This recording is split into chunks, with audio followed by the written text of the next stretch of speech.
Now on BBC One, a Politics West climate special with Amanda Parr and Robin Markwell.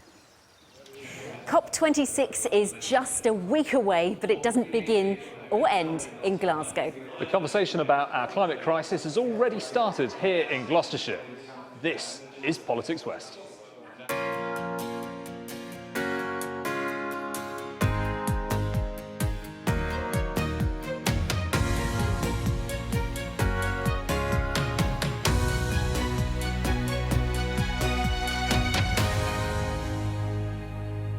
So, Amanda, we did not get the tickets to COP26 in Glasgow, did we? Outrageous. But hey, look, who needs to go all the way to Glasgow when we've got our own climate conference going on right here in Gloucestershire? So it's organised by the Active Building Centre. It's a beautiful, big, airy industrial building, and they filled it with, 300 delegates or so, and they're all talking about building greener, cutting emissions and getting us to net zero, all that kind of thing. Yeah, and what timing? Not only ahead of that big conference you mentioned, the COP26, but also this is the week that we had the big news from the Prime Minister, didn't we? The roadmap to net zero, how this country gets down its greenhouse gas emissions. So, really timely topic. Totally, and everyone here is going to have an opinion on that as well, aren't we? Going to be speaking to some of them a bit later on. So you're chatting about heating homes? Yes, I've been talking about air source heat pumps, a phrase I've literally never used in my life before.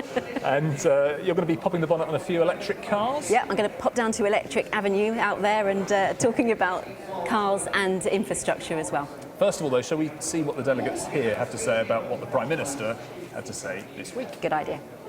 I think that the government's plan for reaching net zero, while it's really heartening that they are taking steps, I think that some of the detail needs to be worked on more, and there's an element of it being a bit of a sticking plaster. The government really needs to look a little bit further into the strategy, not just looking at heat pumps and as the magic bullet. They've gone so far, but I'd like to see them keep going, go a bit further. I think the government's plans for net zero are fantastic and very, very timely. And I really do look forward to seeing these initiatives really get carried through to fruition now. It's, again, good intentions, it's moving in the right direction, but it's still too little, too late. It needs to be bigger and bolder and stronger than that. So a deluge of announcements from government this week about getting us to net zero, which some are calling the most advanced plan from any major nation. Others say it falls way short, lacks detail and defers too many of the key decisions.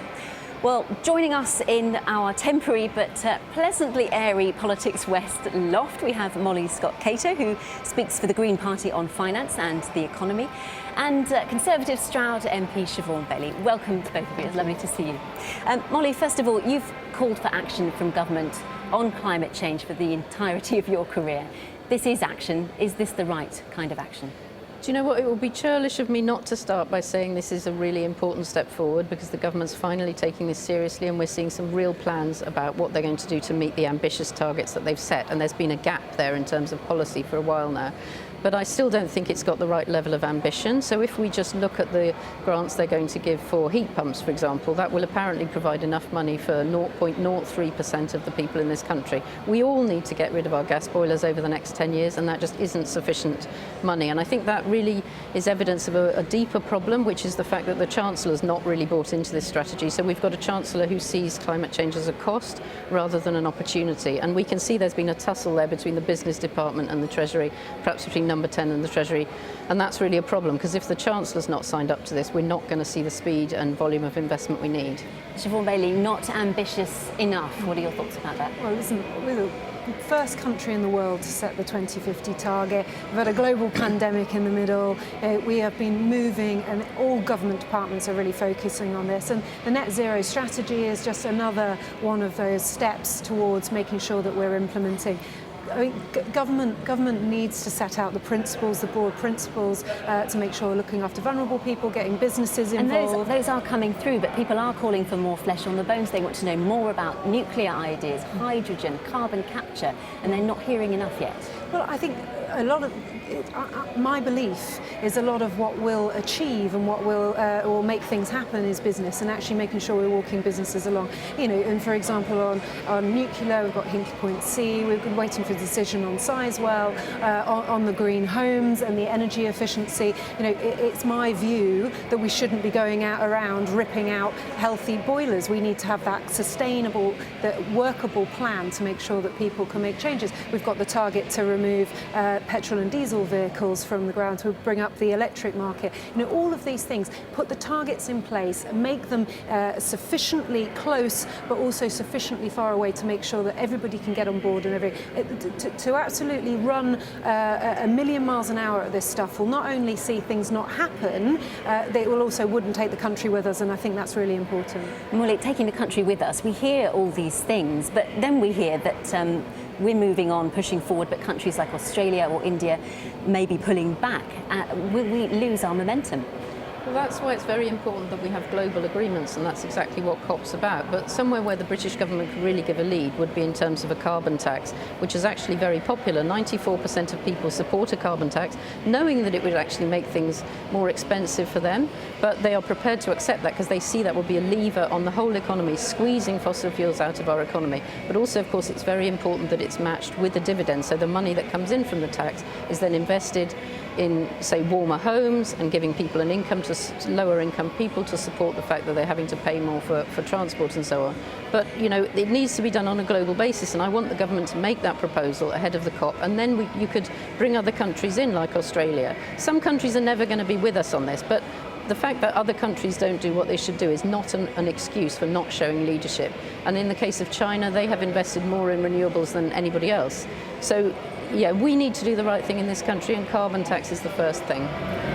One of the key principles for the net zero strategy is to make the polluter pay, and actually to bring up the businesses to assist in this work. And I think it's wrong to say that we haven't got leadership. I think we've got a really good opportunity with COP. I think we're hearing about countries not wanting to come. There's a real added complexity this time about COVID, people not wanting to travel, not wanting to send their prime ministers, presidents and delegations over, and I think we have to be respectful of that. But in terms of what Alok Sharma, the COP president, has been doing, he has been grinding it out, literally going country to country, door to door, having meetings day in and day out to try and make this work and make COP happen. I mean, we were one of the first signatories to the Paris Agreement, and I think I'm quite hopeful. I've been on the panel today talking about green skills. One of the Green Jobs Task Force main requests was that there was a net zero strategy ahead of COP. Now, we've delivered that. It will never be enough for everybody. Government can never win. We're going too fast, we're going too slow. But I think, let's see what we can do, and I think that leadership is really key. All right, we'll be chatting again a little bit later on. Okay. Molly Siobhan, thank you for now.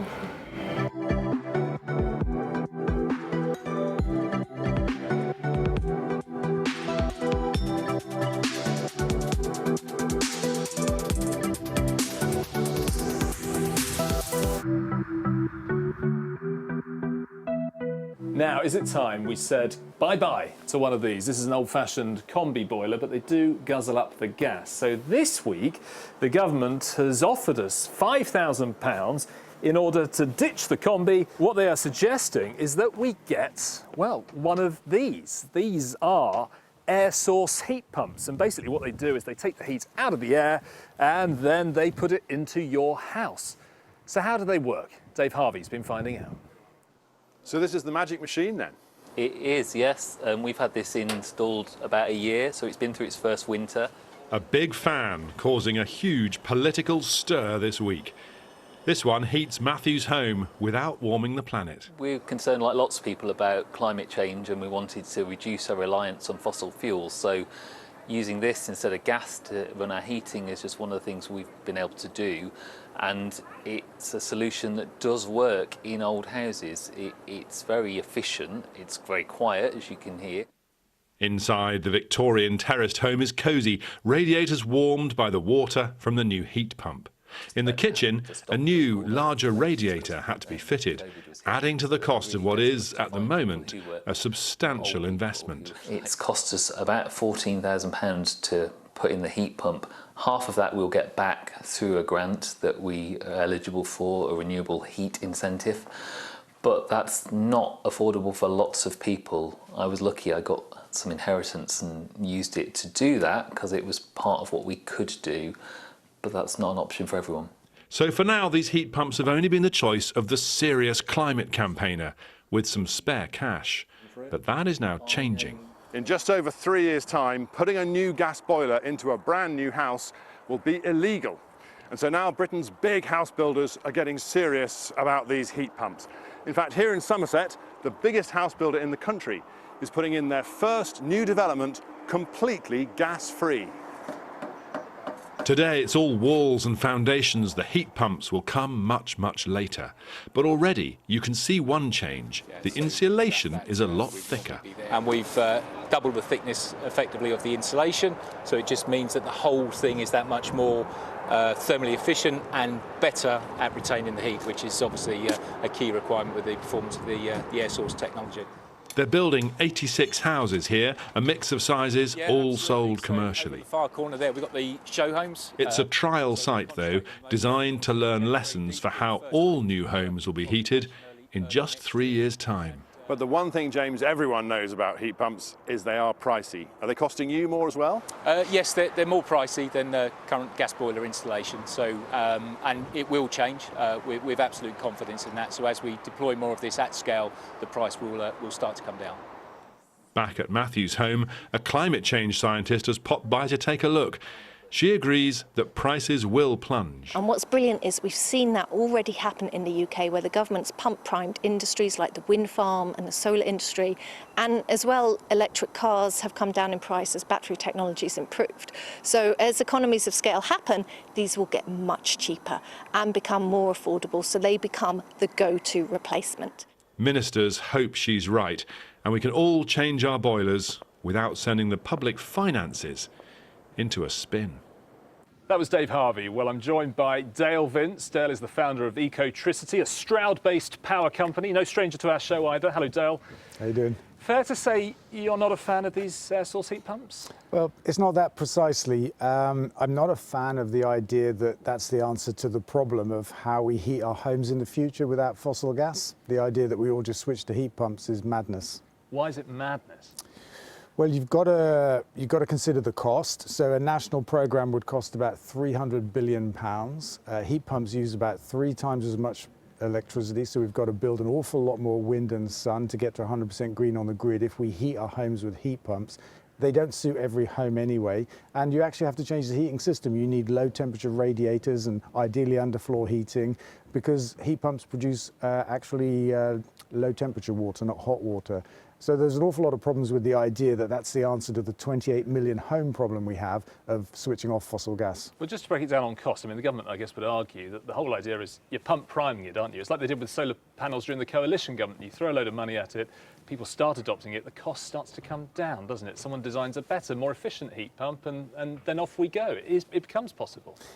Except they've been around a very long time, and I think, you know, the state of the art in heat pumps is what it is. I don't think it's going to change. There won't be a radical shift in cost. And actually the important point to make is that we can do the same job. We can take our 28 million homes off the gas grid, off fossil fuel gas, for 1/10 of the price. So it's not so much that I don't think we should pay for a heat pump program. I think there's a far cheaper way to do it. And also it doesn't mean that people have to throw away their boilers.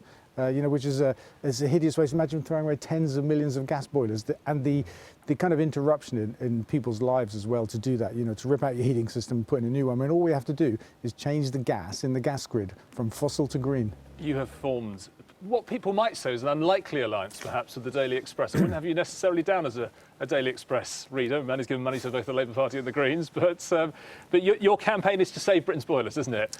And you're talking about putting a different type of gas into the grid, powered by our own grass clippings, is that right? Yeah, that's right. We call it green gas, and it is made from grass, and we've done a study that shows that there's enough grassland in Britain to make enough gas this way to power all of our homes instead of fossil gas or instead of heat pumps. But your critics have already said the amount of grass you would need for that is colossal. It's not just your own clippings at your lawn at home, is it, Dale? I mean, you're talking about, some people have said a quarter of Britain's farmland would have to be turned over to grass in order to heat our homes. Well, yeah, but that's not correct.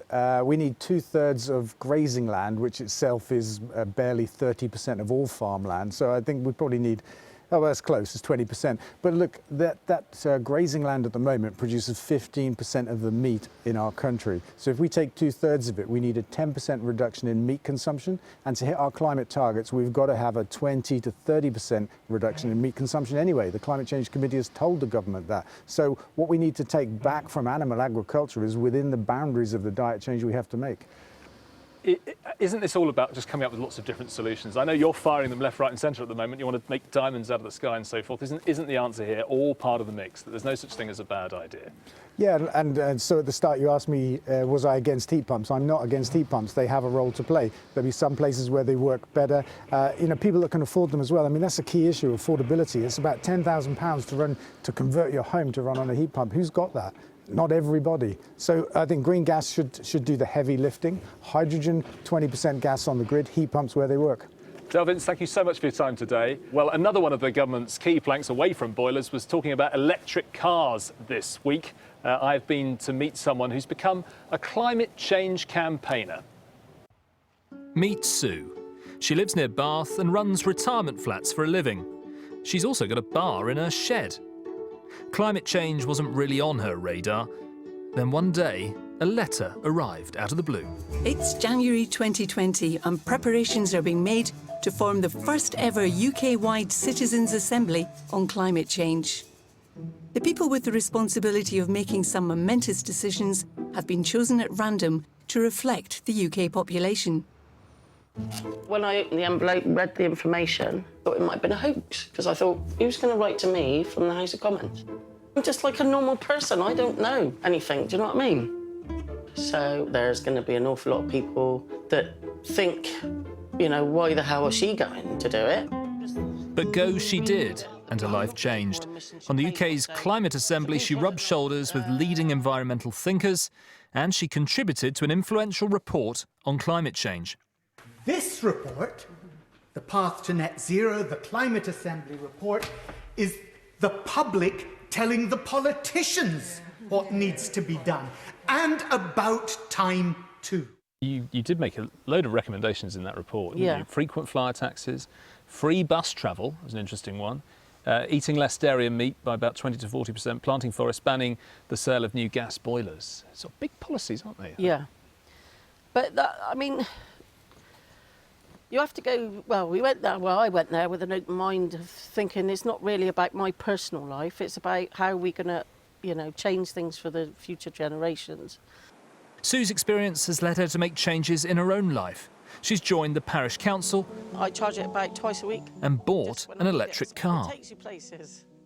Well, I was thinking of upgrading or changing my car, so I thought, would it work for me? So I couldn't afford a brand new one.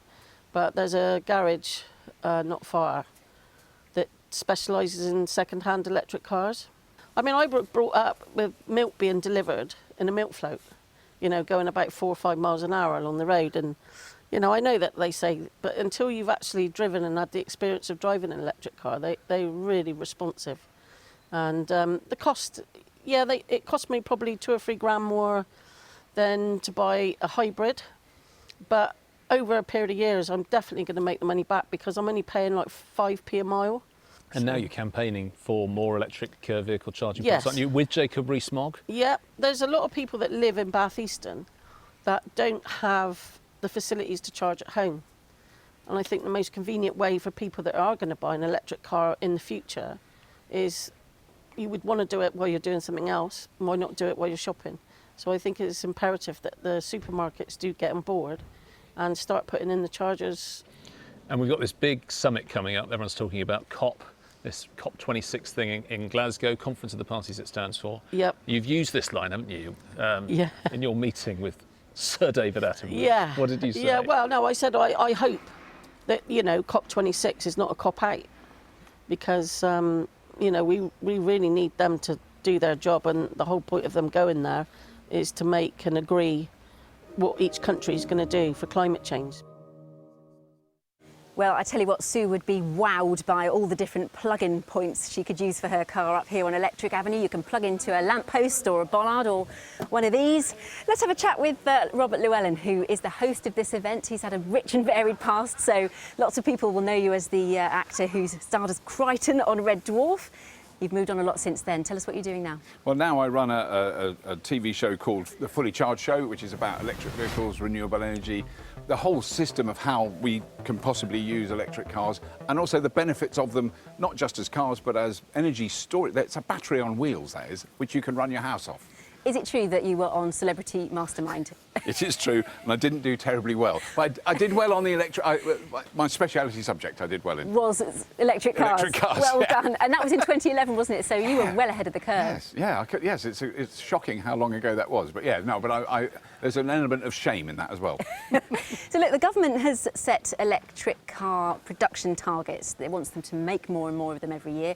Are people going to buy them?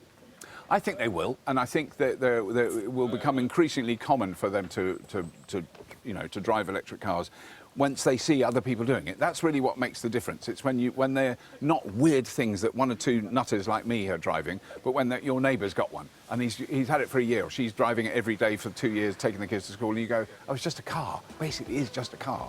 So it's got a lot of the disadvantages of cars, which have disadvantages. They get stuck in traffic jams. Electric cars aren't going to solve that, So but it gives us the opportunity to rethink our relationship with cars, I think. When it comes to living on a street like I do, so my road is loads of houses, loads of flats. We can never park outside our own homes. So understandably, everybody worried that they won't be able to charge the cars that they buy. And the government's putting, what, £620 million into this infrastructure issue. Is that going to be enough? I'm sure it won't be enough, but I think there's a business opportunity there, and there are so many solutions that are coming up. And I think it's very important to remember, one, you don't have to charge the car every 2 seconds. Once or twice a week is ample. There are other ways of doing it, so that there are now charging hubs. We've seen 1 or 2 of them, really big, like a garage, with loads and loads of really fat, rapid chargers that would charge the car in 20 minutes. Maybe you do that once a week. That will give you 200 or 300 miles range. Well, most of our journeys are very short. But what about the journeys that are long? So over the summer, people were trying to get to Cornwall or Devon, or long journeys up north with their staycations.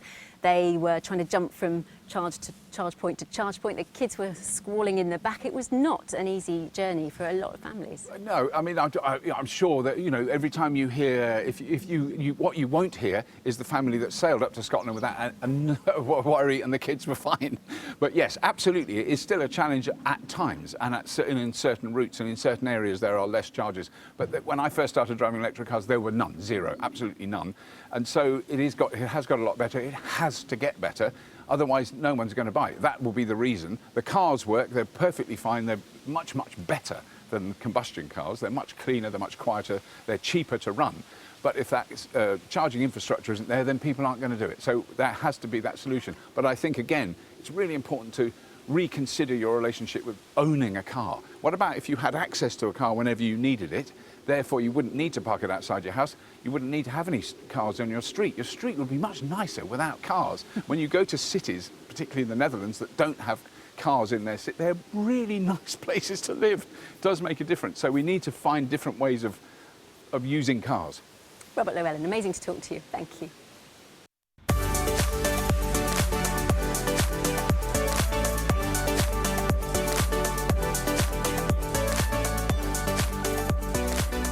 We're seeing plenty of signs that environmental activists are planning action over the coming weeks, because they're just not satisfied with the government going fast enough or far enough when it comes to policies on climate change. We're back in our lofty area above the conference to talk to Molly and Siobhan again about this. And Molly, in the last couple of months, we've seen the group Insulate Britain polarising the country, I think it's fair to say. Is there a way of taking action which is causing maximum disruption? Is that the best way to go about achieving their aims? I have to start by saying that as a party we absolutely defend people's right to protest, and I don't think we'd be seeing the same action from government now if we hadn't had Extinction Rebellion disrupting London and just putting this issue to the top of the agenda. So they have succeeded in that. But obviously if you go if you protest in a way that makes people's lives incredibly inconvenient, then you do start alienating people. So you have to be clever and strategic about your tactics. But if I can just say, the reason people are sitting on the streets and blocking roads is because our political system is broken. If we had a fair voting system, we'd have 50 MPs for the Green Party inside Parliament. Then we'd be raising those issues inside Parliament. We wouldn't need people sitting on the pavement outside. So why don't we change the voting system, let people like me have some power, and then we wouldn't need people blocking motorways. Sort the whole thing out. Absolutely. Siobhan, Boris Johnson calls them irresponsible crusties. He did say he wanted to insulate them snugly in prison. But then we've actually heard some very courteous exchanges outside the High Court where protesters are apologising profusely for the disruption. They just feel so strongly that the situation can't be ignored, don't they? They might apologise once they get caught, but they have caused absolute mayhem. They've stopped people getting to work, they've stopped people getting to health appointments, they've stopped people getting to hospitals. And I have to say, these are not people that are going in and getting involved with the democratic process. Stand against me, take themselves to the ballot box, absolutely fine, run those arguments. But I'm sorry, the argument is one. This country is working night and day to try and change things for the environment, change things for the future. And to sit and cause all that trouble is awful. You know, it's a waste of police time. We've had the MP killed last week. We've had, police, we're looking at terrorism issue, heightened threat, and we're going to have police running around trying to look after and stop people who wanted to glue themselves to the floor. It's absolutely ridiculous. This is a really positive thing for the country to have COP26 up in Glasgow, and to make it about loads of people who just want to cause trouble, I think is a real shame, and a real shame for people of Glasgow who just want to get on with their jobs. I mean, even Prince Charles was talking, wasn't he, about, yes, I see the frustration, but the alienation point that you made is the problem. If you can't take people with you, then you're not achieving anything. I think this is a fundamental question about democracy, and I think it's very important that we don't conflate what the appalling murder of David Amess last week with the right to peaceful protest. And of course, you want to protest in a way that persuades people and doesn't alienate people. But we're also looking at a democracy. I did stand against Siobhan. I wasn't able to win because first past the post means people vote tactically. If we had a fair voting system so everybody's vote counted, we would have a lot more Greens in Parliament, and we would then have people implementing the sorts of policies that we see in surveys people want. The citizens are far more radical on climate change than anybody sitting in Parliament. Lots of surveys show that. Citizens' juries show that. So we need to make sure our political system is working. So the kinds of policies that people want, whether it's frequent flyer levy, carbon tax, much better investment in public transport, public ownership of energy, all these things are supported by more than 2/3 of the people in this country, but not supported by anybody in Parliament except Caroline Lucas. So time we had a few more Green MPs. To be honest, even if you had the whole government made up of the Green Party and there would be no other parties, there would still be fantastic. People sitting on the roads, causing trouble because they want publicity, they want to push their thing. I mean, it's not constructive. Everybody agrees with the right to peaceful protest. Everybody wants it. But showing young people that the way to achieve environmental aims in this country is to go and get arrested is the wrong thing. You need to show young people, they go to school, learn to be a scientist, do maths, do physics, get those skills so we can solve the problems of the future. Don't show them that that is the way forward. And Molly, you went and you got arrested, didn't you? I was arrested not for climate change, but yes, because I believe in peaceful protest, and I believe if your conscience dictates you to do something, then you should do it. And I think it's unfair, actually, Siobhan, to say that these are people that are doing it to get publicity. They're desperately worried about the future for their children. I mean, my niece is going to be 18 this weekend. She's so passionate about climate change. She's so convinced and, committed, and was part of that Fridays for the Future movement. Our young people are showing the way here. It's not me setting them a bad example. I mean, maybe she does follow my example a bit, but it's not about us setting them a bad example. It's about them leading the way, and I think we need to support them. OK, Molly, Siobhan, we're going to have to leave it there. It's been great to talk through these issues with you. Thank you so much for joining us today. Well, that is about it from us this week. I hope you've enjoyed a different sort of programme. I must say there is a lot of positive energy in the room here, lots of optimism, people fizzing with ideas and hoping that COP26 isn't a cop out. But next week on Politics West, there's lots more climate coverage as we keep an ear across what's going on in Glasgow. Hope you have a really lovely day, whatever you're doing. Thank you for watching. Bye-bye.